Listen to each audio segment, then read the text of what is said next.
পঞ্চায়ত নিৰ্বাচনৰ মানে কেম্পেইনিং আৰম্ভ কৰিছোঁ আৰু যলৈকে গৈছোঁ ৰাইজৰ যিটো পাৰ ভঙা উৎসাহ যি উদ্দীপনা দেখিছোঁ তাৰ পৰা মই 100% নিশ্চয় যে আমাৰ আটাইকেইখন জিলা পৰিষদ আটাইকেইখন আঞ্চলিক পঞ্চায়ত আৰু আমাৰ সমৰ্থিত প্ৰাৰ্থী সকলো ৱাৰ্ড মেম্বাৰ জয়ী হ'ব তাত চিন্তা কৰিব লগা নাই। অসমৰ গোটেই অসমতে পৰিৱেশ অত্যন্ত ভাল।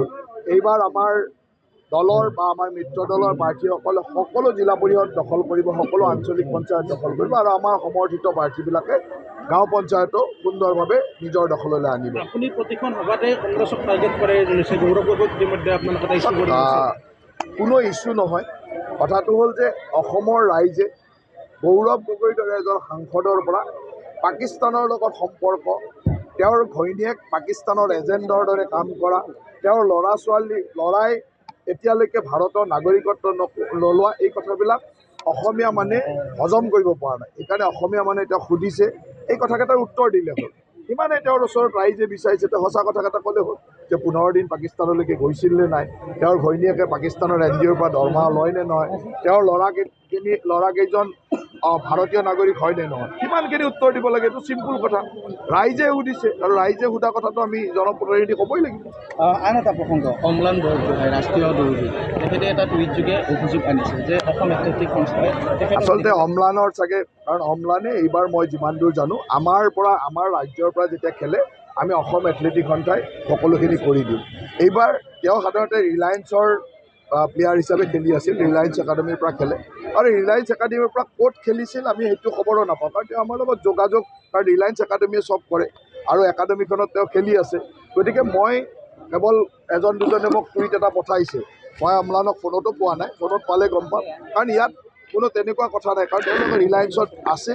ইভিন কেইদিনমান আগত ৰিলায়েন্সৰ তেওঁৰ যেতিয়া টাইমটো পাৰ হৈ গৈছিল তেতিয়া ময়ে ফোন কৰি দিছিলোঁ যে তেওঁ এক্সটেনশ্যনটো কৰিবৰ কাৰণে।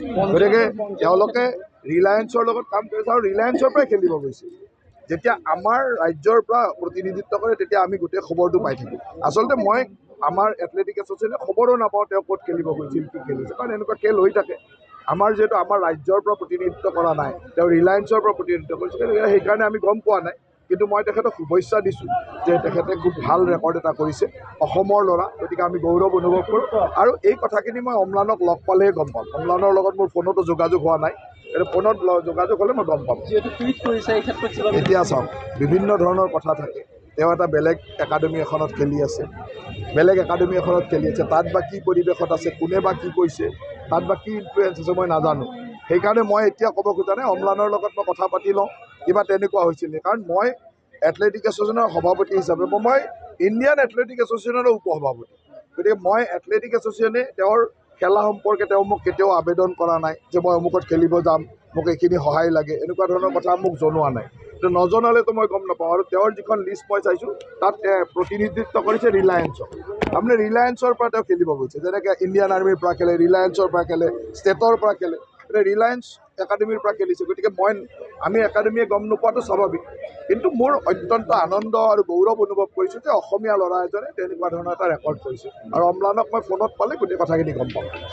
Stay informed, stay ahead. News NE 365.